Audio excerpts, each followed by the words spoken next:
Older people have sex, but what makes for people who have more satisfaction with their sex life as they age? I'm Dr. Marcus Hale, urologist and pelvic surgeon, and today I'm going to talk about what things can affect your sex life as you age and what might be a predictor of having more satisfaction in your sex life when you're older. People over the age of 65 who are more satisfied with their sex life actually age more successfully and tend to have a better well-being overall. So having a good sex life is linked to many other positive factors. So how do we figure out what factors are correlated with having a better sex life? Well, a German study looked at people over the course of several years. They took a sample that was representative of their population in the years 2002-2008 and sent them surveys to understand how satisfied they were with their sex life as well as a number of other factors. They divided the participants into two groups, middle age, which is between the ages of 40 and 64, and older age above 65. In each of the waves, they had somewhere between 3,500 participants to over 5,000. So it's not a small number of people they analyzed. They compared a number of different things, and the things that really stood out to me were that obviously people who were older had a higher number of illnesses. There was no difference in the rates of depression in both groups, but interestingly, when they asked the importance of sexuality or intimacy on a range of 1 to 5, the groups were about a 1-point difference. Now, what does that really mean? It's unclear. But when you look at statistics, they found that it was a significant difference, meaning that people above 65 tended to find intimacy and sexuality as less important than those in middle age. So here's the bottom line from everything we've talked about across both videos. Masturbation isn't the problem. It's how we do it, how we relate to it, and what patterns we reinforce over time. If you use it to explore, to connect with your body, to release tension, or to learn about your pleasure, that's healthy. If you use it out of shame, secrecy, repetition, or emotional numbing, that's when it can start to cause problems. But you have the power to change that without judgment, without guilt, and without guilt, and without guilt, and without guilt, and without guilt, and without guilt, and without guilt, and without guilt, and without guilt, and out me do, and also, that's healthy, needing to be perfect. If you're experiencing issues with sensitivity, arousal, or performance, and you're not sure if it's physical or behavioral, it's worth speaking to a professional. Sometimes simple adjustments in technique, frequency, or mental approach can make a big difference. You're not broken, and you're not alone. And if you found this helpful, I encourage you to subscribe to Stoic Wisdom, where we go beyond surface-level advice and dive into the deeper layers of masculine health discipline and emotional mastery. Because knowing yourself is the first step toward mastering yourself. Also, people who found sexuality more important were more likely to have satisfaction. And that makes sense. If you prioritize your sexual health, then you're more likely to be satisfied with it, or you're going to try to find ways to be satisfied with it. The last thing was the most interesting to me. Women were less likely to be satisfied with their sexual health. And I think that's because women go through a lot of changes after menopause.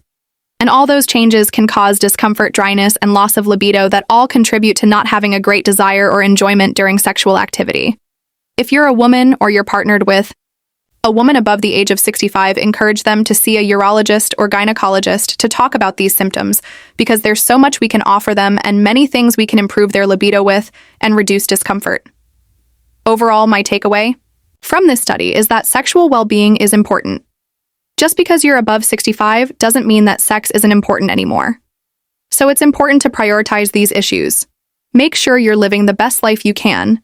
Stay as healthy as you can. So invest in your health now. Whether you're young or aging, it's important to take time to invest in your physical health with more activity, a better diet, but also make sure you stay connected with people who are important to you and avoid loneliness. I realize this can be difficult for men, specifically because they don't connect with other men the way women do. It can be as simple as sending your friends a quick text saying, "Hey, how are you? I'm thinking of you," and that helps keep you bonded and feel connected. If this resonated with you, take a second to subscribe to Stoic Wisdom, where we explore deeper truths about health, purpose, and connection as you age with clarity and strength. Now let's go one step deeper and talk about how physical and mental habits you build in your 40s and 50s can significantly shape your sexual satisfaction in your 60s and beyond. Because while aging is inevitable, the way we age is not random. It's often a reflection of what we did or didn't do earlier in life. So if you're in midlife right now, you actually have an incredible opportunity to shape your future intimacy and well-being. One of the most overlooked factors is cardiovascular health. Most people don't realize that a healthy sex life is closely tied to healthy blood vessels. When we talk about erectile dysfunction in men or decreased arousal in women, often it's not just about hormones, it's about blood flow. Your vascular system is what delivers blood to your pelvic organs. So if you're dealing with hypertension, high cholesterol, or diabetes and it's not under control, you're very likely to experience a decline in your sexual function long before you reach old age. And the same is true for women. A healthy circulatory system supports healthy arousal and lubrication, which can make a dramatic difference in pleasure and comfort during sex. So investing in your heart health, whether that means more physical activity, weight management, quitting smoking, or simply walking daily, is one of the best investments you can make, not just for your lifespan, but for your intimate life as well. Another factor that often flies under the radar is sleep. Chronic sleep deprivation reduces testosterone levels in men and impacts hormone balance in women. It increases irritability, reduces libido, and can even lead to sexual dysfunction over time. If you're in your 40s or 50s and constantly burning the candle at both ends, sacrificing sleep for productivity, you're quietly undermining your long-term sexual satisfaction. Getting 7 to 8 hours of quality sleep consistently isn't just about feeling rested. It's a biological foundation for healthy aging and intimacy. Now let's talk about stress. The chronic kind. The kind you carry in your shoulders, in your gut, in your chest. Over time, it dampens desire, increases cortisol levels, which suppress sex hormones, and disconnects you from your partner emotionally. One of the biggest killers of intimacy in aging couples isn't age itself. It's resentment, unspoken tension, and emotional distance built up over years. So managing stress through practices like mindfulness, breathing, regular exercise, or even therapy can have a huge downstream effect on your sexual satisfaction in later life. And of course, there's the matter of hormones. And while some people are quick to jump to hormone replacement therapies, it's important to understand your baseline first. For men, testosterone naturally declines about 1% a year after age 30. But for some, that decline is more drastic, and symptoms like low energy, low libido, and erectile difficulty start showing up sooner than expected. Getting your hormone levels tested and working with a specialist can give you a clearer picture and guide you toward appropriate treatment if necessary. For women, postmenopause brings a steep drop in estrogen and testosterone, which affects desire, arousal, and overall comfort during sex. Again, there are safe and effective treatments available, including topical estrogen vaginal moisturizers, and in some cases, testosterone therapy under medical supervision that can make a real difference. But many women suffer in silence, thinking it's just a normal part of aging and that nothing can be done. So raising awareness here is critical. Now let's shift to mindset, because how you think about aging and sex can actually influence your outcomes. If you view aging as a steady decline and believe that intimacy is something that only belongs to the young, you're setting yourself up for disconnection and dissatisfaction. But if you view intimacy as something that evolves, becomes deeper, more emotionally rich, and requires more communication and presence, then you're much more likely to find satisfaction even with the natural physical changes of aging. In fact, many older couples report that while the frequency of sex may decline, the quality and emotional depth of their encounters actually improves. They're not rushing.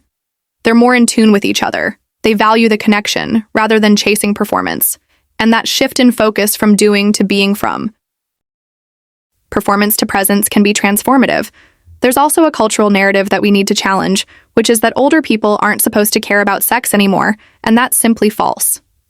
Every stage of life brings its own flavor of intimacy and connection. And when people feel ashamed or embarrassed to talk about it, they lose access to joy, touch, and affirmation that are essential for emotional well-being.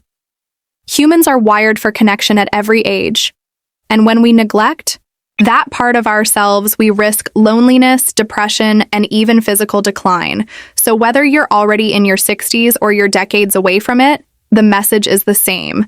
Your sexual well-being matters, and it doesn't just happen by chance. It's built brick by brick through how you treat your body, how you nurture your relationships, how you manage stress, and how willing you are to talk about the things that really matter. As a urologist, I've seen countless patients reclaim their intimate lives at 60, 70, even 80. It's never too late to start the conversation to take the first step toward better health or to rebuild connection with your partner. And even if you're single, developing self-knowledge and sexual confidence now can lay the groundwork for healthier relationships later. So let me leave you with this. Aging well isn't just about living longer, it's about living with vitality, connection, and yes, satisfaction in every part of life, including sex. If you found value in this conversation and want to hear more, honest, clear, and grounded discussions about health, intimacy, aging, and purpose, subscribe to Stoic Wisdom, where we face life's realities with strength, curiosity, and self-respect. Because growing older doesn't mean giving up. It means showing up more fully than ever before. And of course, there's the matter of hormones. And while some people are quick to jump to hormone replacement therapies, it's important to understand your baseline. First, for men, testosterone naturally declines about 1% a year after age 30, but for some that decline is more drastic and symptoms like low energy, low libido, and erectile difficulty start showing up sooner than expected. Getting your hormone levels tested and working with a specialist can give you a clearer picture and guide you toward appropriate treatment if necessary. For women, postmenopause brings a steep drop in estrogen and testosterone, which affects desire, arousal, and overall comfort during sex. Again, there are safe and effective treatments available, including topical estrogen vaginal moisturizers, and in some cases, testosterone therapy under medical supervision that can make a real difference. But many women suffer in silence, thinking it's just a normal part of aging and that nothing can be done. So raising awareness here is critical. Older adults who maintain a satisfying sex life often benefit from multiple interrelated factors. First, maintaining good physical health, including management of chronic conditions such as diabetes, vascular disease, prostate or gynecological conditions, musculoskeletal or neurological disorders, is strongly linked to better sexual function and satisfaction. Second, robust mental health and positive emotional well-being are among the strongest predictors of sexual satisfaction. Psychological well-being. Good mental health results in better sexual enjoyment and fulfillment, and reduced anxiety and depression are key. Third, having a supportive relationship and partner availability matters greatly. Being married or partnered and relationship satisfaction, emotional closeness, communication, and mutual support strongly predict whether someone remains sexually active and satisfied. Fourth, quality of life perception correlates closely with sexuality in later life. Older individuals with higher quality of life, lower economic stress, and better general health tend to report higher sexual satisfaction. Fifth, education and socioeconomic status often influence sexual quality of life.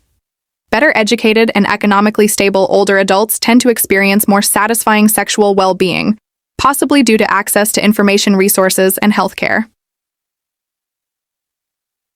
Sixth, knowledge and cultural attitudes matter. A lack of awareness about sexual health options, social stigma, and internalized ageism can suppress sexual expression and prevent older adults from seeking help and maintaining sexual well-being. Seventh, sleep. Quality is a direct predictor. Good sleep supports hormone balance and mood, and in older adults, poor sleep correlates with lower sexual quality of life.